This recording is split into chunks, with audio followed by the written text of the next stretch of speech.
வணக்கம் ரோகன் சொந்தங்களா எப்படி இருக்கீங்க? நல்லா இருக்குன்னு நான் நினைக்கிறேன். நானும் அதே போல தேவனுடைய சுத்த கிருபையால் நல்லா இருக்கிறேன். எங்களுடைய ஜெபகுடி சுவிசேஷ திருச்சபையினுடைய 8வது ஆண்டு விழாவை முடிச்சிட்டு எனக்கு என்னுடைய இடத்துக்கு 11:35 தான் ட்ரெயின் இருக்குது. இப்போ நேரம் சரியாக 11:10. இன்னொரு 25 நிமிஷத்தில் மேலே ஏறணும் ட்ரெயினுக்கு. அது நல்லபடியாக போய் சேர எப்படியும் 12:40 போயிடும். பரவாயில்ல, நல்லபடியாக போகட்டும்.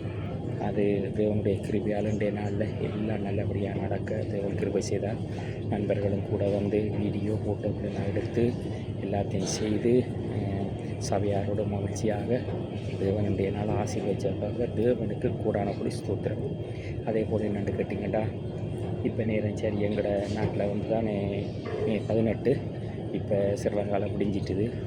மே 18 இதை வந்து உணர்வு பூர்வமான தமிழர்களால் மறக்க முடியாது.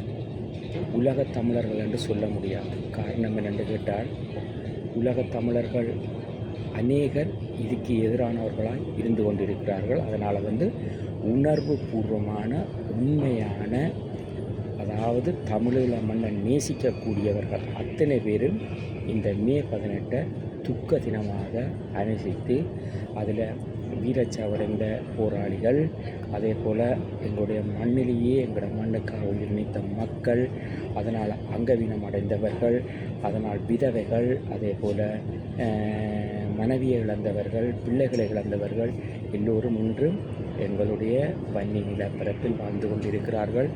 அதே போல் மற்ற மாவட்டங்களிலும் வாழ்ந்து கொண்டிருக்கிறார்கள்.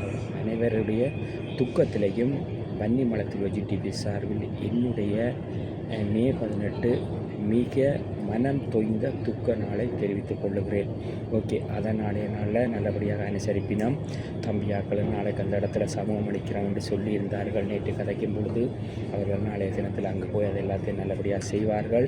அதே போல் அங்கு வருகிறவர்கள் எல்லாரும் கண்ணீர் மல்க அந்த இடத்தில் தங்களுடைய பிள்ளைகளுக்காக, கணவர்களுக்காக, மனைவிகளுக்காக, சொந்தங்களுக்காக கண்ணீரை விட்டு நாளைய தினத்தில் மழை பெய்தோ இல்லையோ அந்த இடத்துல கண்ணீரால் மண்கள் அனைத்தும் நினையும். அது உறுதி, அதில் மாற்றுக்கருத்தில்லை.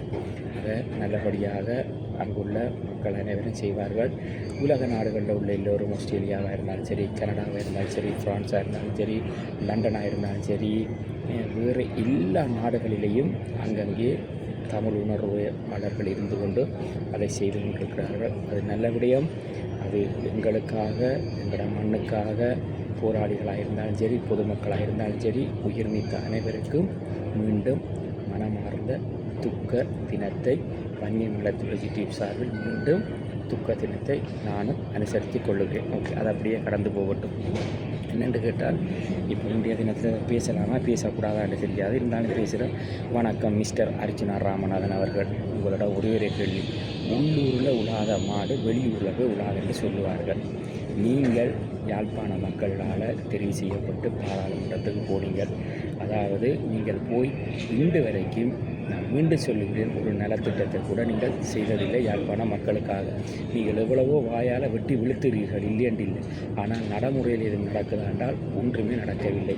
நாங்கள் மாத்திரம் சொல்லவில்லை, அநேக தமிழர்கள் உங்களை குறித்து பேசி கொண்டிருக்கிறார்கள். நீங்கள் வந்து இந்த வலைதளத்தில் வந்து நீங்கள் ஒரு என்ன சொல்கிறது, ட்ரெண்டிங்கில் இருக்கணுன்றதுக்காக இப்படி பேசுகிறீர்களா, இல்லை அது என்ன காரணத்துக்காக தமிழ் மக்களை வந்து இவ்வளவு தூரம் ஒரு தரக்குறைவாக நடத்தி கொண்டிருக்கிறீர்கள் என்று தெரியாது. அதே போல் என்ன ஒரு விடயத்துக்கு நான் வருகிறேன். அது ஒரு கட்டம் கடந்து போட்டு, நாம் தமிழர் கட்சி ஒருங்கிணைப்பாளர் சீமான் அவர்களை பற்றி நீங்கள் பேசியிருக்கிறீர்கள். எங்களுக்கும் கருத்து முரண்பாடுகள் இருக்கிறது தான். அதனால் நாங்கள் வந்து அவரை தரக்குறைவாக பேச விருப்பப்படவில்லை என்று கேட்டால், அவரும் ஒரு தமிழர்களுக்கு ஏதோ ஒரு காரியம் நடக்க வேண்டும் என்று சொல்லி அவர் ஒரு களப்போராளியாக நின்று போராடி கொண்டிருக்கிறார். இப்போ சிஎம்மாக இருக்கிறவர் வந்து அரசியல் போராளியாகவும், நான் தமிழர் கட்சி சீமானவர்கள் களப்போராளியாகவும் நின்று போராடி கொண்டிருக்கிறார்கள். Right, okay. அவரை குறித்து நீங்கள் பேசுவதற்கு முன்பு நீங்கள் கொஞ்சம் சற்று யோசித்து பாருங்கள். எங்களுடைய கண்ணீர் சொல்வார்கள், எள்ளு கொத்த வந்தவனுக்கு ஏன் இல்லை பிரச்சனை. இப்போ நீங்கள் போனதாக சிஎம் விஜயை பார்க்குறதுக்காக போயிருக்கிறீர்கள். உங்களால் முடிந்தால் நீங்கள் பார்க்கலாம், இல்லையென்றில்லை. நேற்றைய தினத்தில் நீங்கள் ஒரு தடவை பார்த்துருக்கீர்கள். அவர் ஒரு ஆளுமை மிக்கவர். அவர் அந்த தாவேகா கட்சியில் வந்து ஒரு பொறுப்பாளர்கள் அவரை பார்த்துருக்கிறீர்கள்.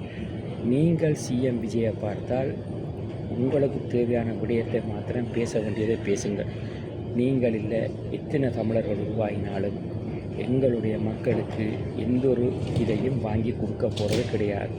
அதை நீங்கள் மறந்துடுங்க. மற்றது அதே போல் நாம் தமிழர் கட்சி ஒருங்கிணைப்பாளர் சீமானவர்களை பற்றி நீங்கள் தேவையற்ற விடயங்களை தமிழ்நாட்டில் போய் பேசுவதை நிறுத்தி கொள்ளுங்கள். முடிந்தால் நீங்கள் இலங்கையில் யாழ் மாவட்ட மக்களுக்கு ஊசி சின்னத்தில் போட்டிருக்கிறார்கள். எத்தனையோ பேருக்கு ஊசி போட்டு மடிந்து போனார்கள். உங்களுக்கு வேணுமென்றால் நீங்கள் ஒரு ஊசியை போட்டுக்கொண்டு போய்கொண்டே இருக்கலாம். தேவையில்லாத விடயங்களை பேசி இருக்கிறார்கள் எல்லாரையும் தேவையில்லாமல் கோவப்படுத்துவதை நிறுத்தி கொள்ளுங்கள். அதே போல் நீங்கள் சொல்லுவீர்கள் 10 இருதயம் 8 9 7 6 5 2 எங்கேயோ காட்டுறீங்க. உங்களுக்கு பக்கத்தில் நிற்கிறதிலே முகஞ்சுளிக்கினேன். பொது வழியில் பேசும்பொழுது நாகரிகமாக பேச கற்றுக்கொள்ளுங்கள். நீங்கள் அடிக்கடி சொல்லுகிறீர்கள் நான் ஒரு டாக்டர் என்று. அந்த படிப்புக்கு நீங்கள் தகுதியானவராக இருக்கிறீர்கள் என்று நீங்கள் கொஞ்சம் பார்த்து கொள்ளுங்கள். இப்போ சிங்கள அரசாங்கத்தை எடுத்துக்கொள்ளுங்கள். ஐயா மஹிந்த ராஜபக்ச அவர்கள் போராட்டத்தை முடித்து விட்டார் என்று சொல்லிவிட்டார்.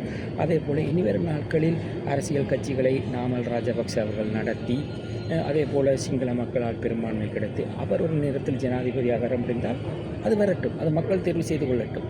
ஆதலால் நீங்கள் சிங்கள கட்சிகளே ஒரு தமிழருக்கு எதிராக பேசாதபடி இருக்கும் பொழுது நீங்கள் எதுக்கு ஒரு தமிழராக இருந்து பாராளுமன்ற உறுப்பினராக இருந்து நான் தமிழர் கட்சி சீமானவர்களை போய் நீங்கள் இவ்வளவு தூரம் வெளிப்படுத்துகிறீர்கள்?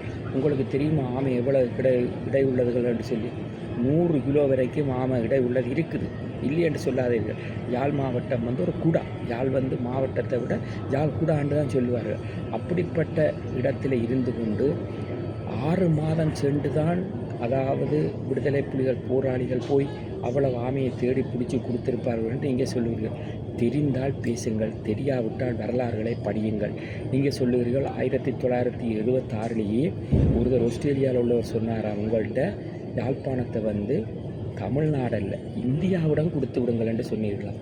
யாழ்ப்பாணத்தை நாங்கள் இந்தியாவிடம் கொடுத்து விட்டால் அதுக்கு பிறகு இந்தியாவில் இருந்து என்ன செய்வார்கள்? இந்த போராட்டத்தை உங்களுக்கு தெரியும் தானே. 1986 87 88 யார் வந்திருந்தார்கள்? இந்தியாவிடம் தானே வந்திருந்தார்கள். அவர்கள் உள்ளாத்தானே இலங்கையில் வடமாகாணம் கிழக்கு மாகாணம் எல்லாம் பரவி இருந்தார்கள். அவர்கள் என்ன செய்தார்கள் உங்களுக்கு நாங்கள் தெரியும் தானே. அதை புரிந்து கதையுங்கள். அதே போல் இப்போ சிஎம்மாக இருக்கிற இடத்துல கச்சதீவை எடுத்துக்கொள்ளுங்கள் என்று சொல்லி அவர் இன்னும் அந்த இடத்துக்கு வர இல்லை. அவர் இப்போ வந்திருக்கிறது தமிழ்நாட்டில் இருக்கிற 8 கோடி மக்களுடைய பிரச்சனையை சரி செய்து விட்டுத்தான் அதுக்கு பிறகுதான் நம்முடைய நாட்டை பற்றி அவர் சிந்திப்பார். காரணம் என்னென்று கேட்டால் ஓட்டு போட்டது முழுக்காறு இந்தியாவில் உள்ள தமிழ்நாட்டு மக்கள் தான். அதாவது நான் தாவேகா கட்சிக்கு ஓட்டு போட்டு அவரை பெரும்பான்மையாக வர வைத்திருக்கிறார். அவர்களுடைய பணி அவலத்தை முடித்து விட்டுத்தான் அவர் மீண்டும் உங்களோடெல்லாம் பேசப் போவதில்லை. எங்களுடைய ஜனாதிபதியாக இருக்கிற அனுரகுமார திசாநாயக்க அவரோடு அவர் பேசுவதற்கு கலந்துரையாடுவார். நிச்சயமாக மலையக மக்களும் கூட இலங்கையில் இருக்கிறார்கள். அவர் இந்தியா வம்சாவளியை சார்ந்தவர்கள்.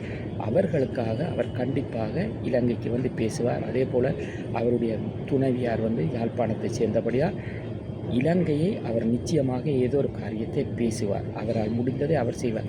நீங்கள் போன விடயத்தை பார்த்துவிட்டு உங்களுடைய பாட்டில் நீங்கள் போன பிளைட்டில் திரும்பி வர்ற வழியை பாருங்கள்.